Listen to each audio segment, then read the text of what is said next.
All right. Premier League Hall of Fame. And we got players like, I know Henry is in there. Shearer's in there. Bergkamp. Oh, yeah, there's a whole bunch. Bergkamp. Yeah. Lampard, I think. I don't remember, Lampard, man. Gerrard. If you want me to look it I up, don't know. you can go through the names and I'll look it up.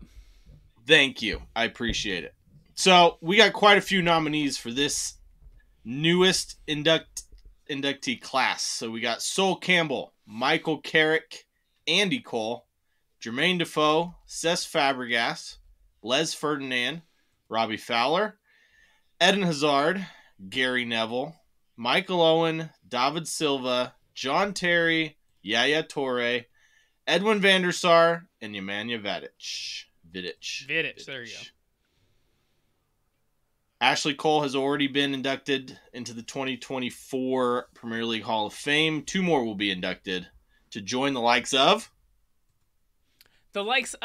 Alan Shearer, Thierry Henry, Eric Cantona, Roy Keane, Frank Lampard, Dennis Bergkamp, Steven Gerrard, David Beckham, Wayne Rooney, Patrick Vieira, Sergio Aguero, Didier Drogba, Vincent Kompany, Peter Schmeichel, Paul Scholes, Ian Wright, Tony Adams, Petr Cech, Rio Ferdinand, Ashley Cole, plus a couple managers, Arsene Wenger and Sir Alex Ferguson. Okay. Pretty extensive list there. I would say all of them definitely deserve to be in there. That was a really good list of players. Yes, it was. Yeah, I would say the only controversial one for me is David Beckham, but you know my opinion on him. Okay. Well, this one could be pretty good too. This year. Yeah. So Ashley Cole, I definitely think is deserved. Probably the best left back the Premier League's ever seen. Can agree with that. Here. Yeah. I don't like him because of some of his off-field decisions, but his play on the field speaks for itself, and I will not disagree with you on that one. So I saw this interesting thing. I think it was on Instagram. It was, is Ashley Cole an Arsenal legend? Because I think we can agree he's a Chelsea legend, but is he an Arsenal legend where he started his career out at? I'd say he's on the fence for me. It's tough, right? Because he's an invincible, so it's like, oh, that almost automatically makes him a legend. But then the way he left kind of leaves a sour taste in a lot of Arsenal fans. I mean, that'd be like asking, is Robin van Persie an Arsenal legend? I guess not to the same degree, right? Because Van Persie didn't win as many trophies, but he went in the same way, right? So I thought it was an interesting one. For me, it's a great point. I don't think he is an Arsenal legend just because the way he left. I mean, don't get me wrong, he's an invincible, but it's just, I don't know. It was a weird one for me when I saw that on social media. I think you'll find that there's a lot of people on both sides of the fence. I think so. Yeah. So I'm going to be right smack dab in the middle and say for me, it could go either way. You need someone to convince you, huh? If you're going just on the field, I probably would say yes. But if you take everything else into account, I would say no. It's the way he left. I mean, let's be honest. Yeah, it's the way he left, the club he went to, yeah. Yeah. So, Targo, we got 2 more for this class. We got some blockbuster names in there. Probably too many to just choose 2 from. Well, we're going to make us choose 2. You got to choose 2 and I got to choose 2, man. I think that we probably both agree on 1. So I think the obvious one for me, anyway, is John Terry. Oh, 100%. And I was going to say that's probably the one we agree on. But the other one is where it gets interesting because there's so many good players on this list, a couple of great players on this list. But which one gets that other spot? I'm sure they will get inducted later on down the line. But you got to think of all the players that are going to be coming in versus these guys. It's going to be tough.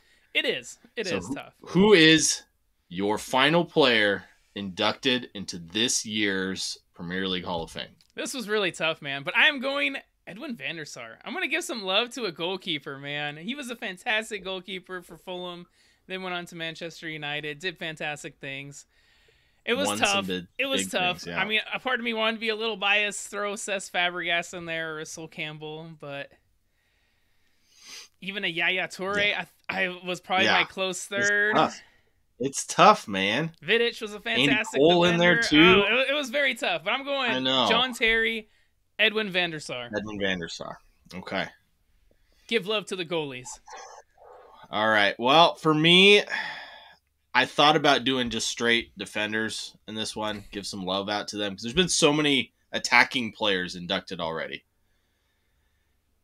So I want to give love to Sol Campbell. I don't know if he did enough in his career to jump over the likes of Vidic, though, because of how many trophies Vidic won. Yeah, he did win those a crap great ton. teams that he was on. But you got to remember, this is also just Premier League. Yes. But, I mean, Vidic did win quite a few Premier League trophies, as where Sol Campbell won, what, 2? 1 or maybe 2, 3? Yeah.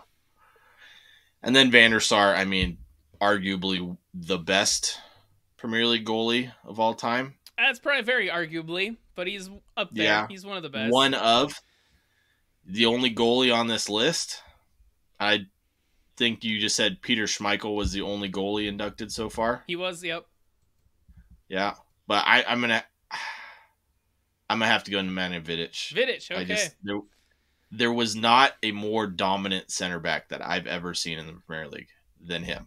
And I love the way he played, even though he played for Manchester United. Just that physical, aggressive, gonna break you in half with every challenge kind of player.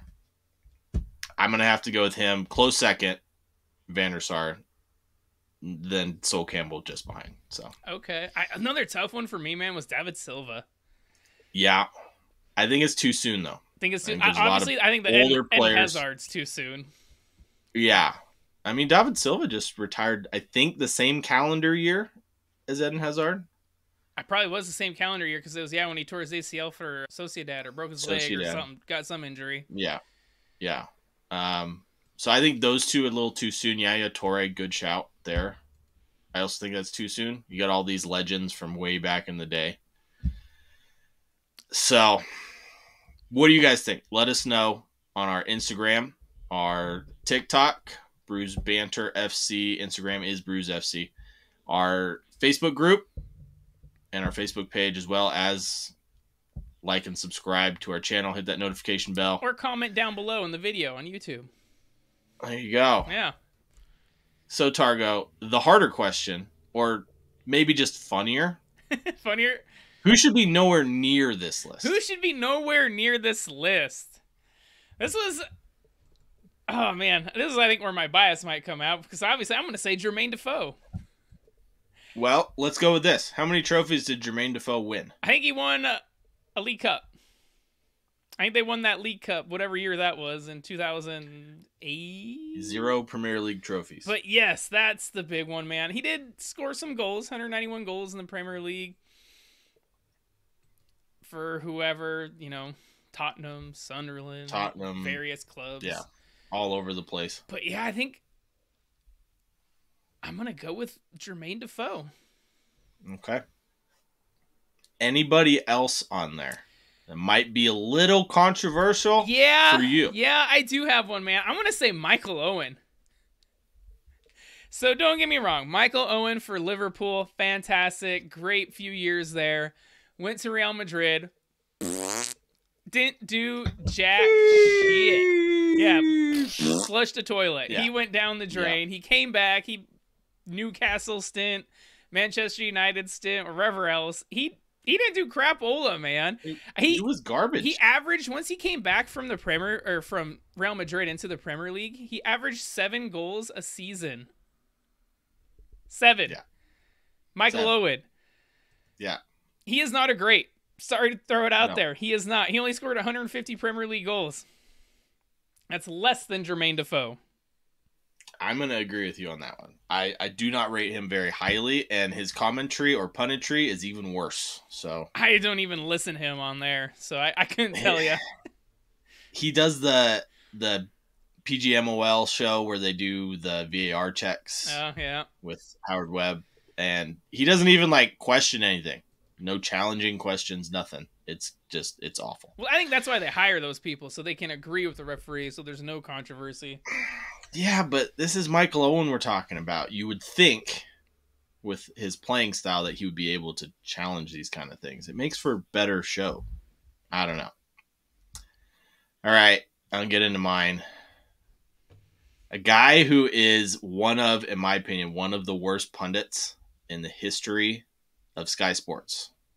Okay. Gary Neville. Gary Neville. Gary Neville. No love for Gary Not Neville. a great player, surrounded by great players. He's the captain of that team.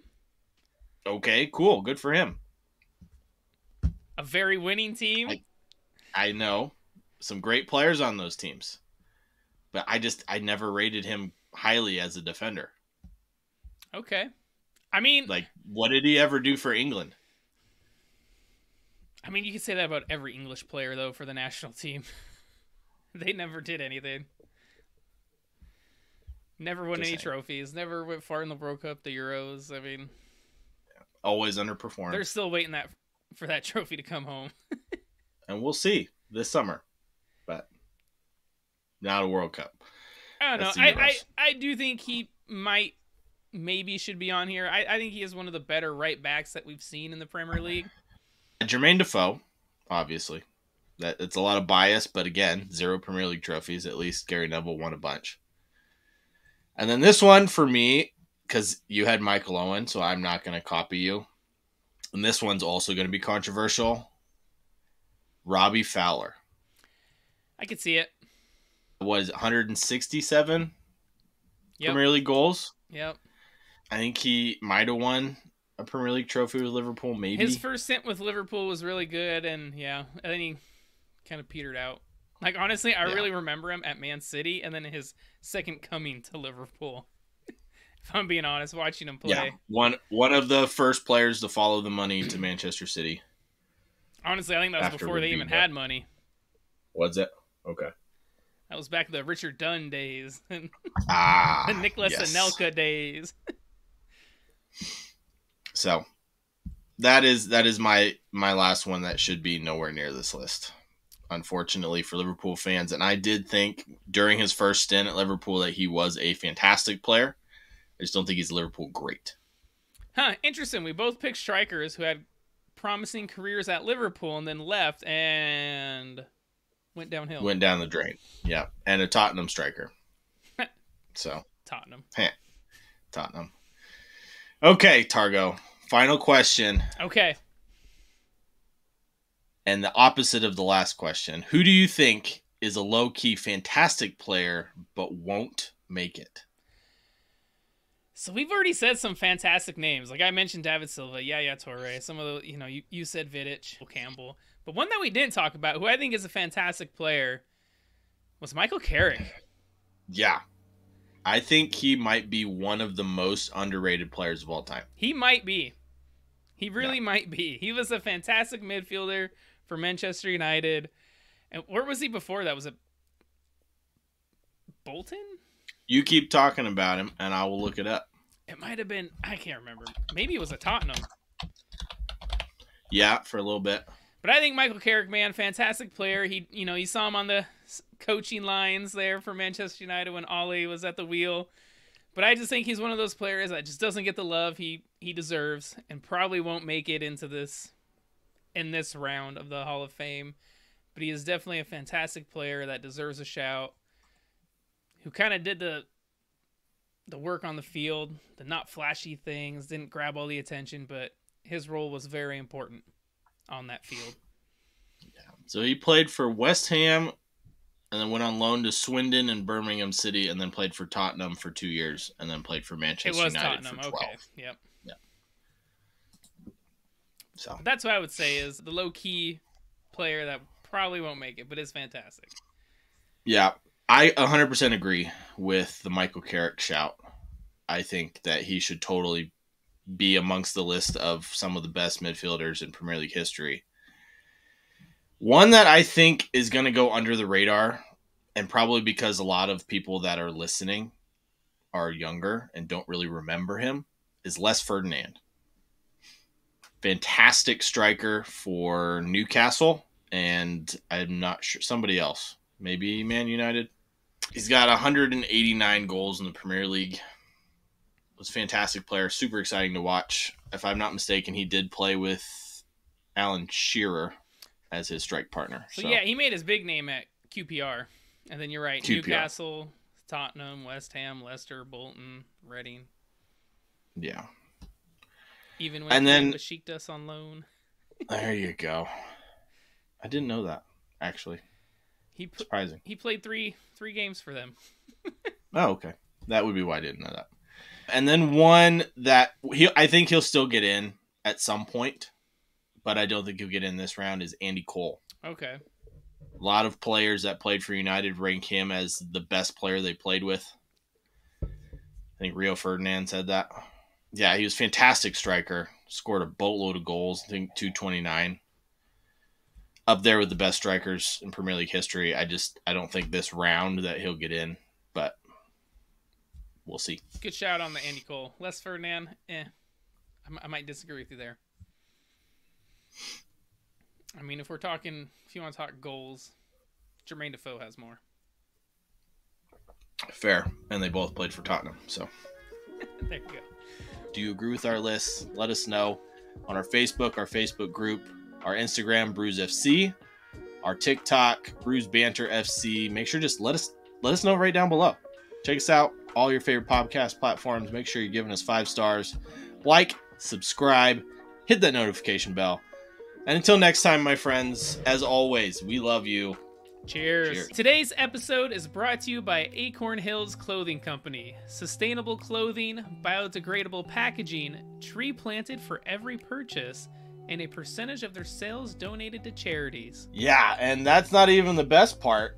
They give you these plantable clothing tags with every purchase. Pretty much greatest idea ever. That is scan awesome. The QR code right here for planting instructions. So make sure you go to www.acornhillsco.com and use Brews15. That is BREWS15 at checkout for 15% off and have your tree planted today. Yes, don't forget to use our code Brews15 at checkout for 15% off. This is one you don't want to miss, guys.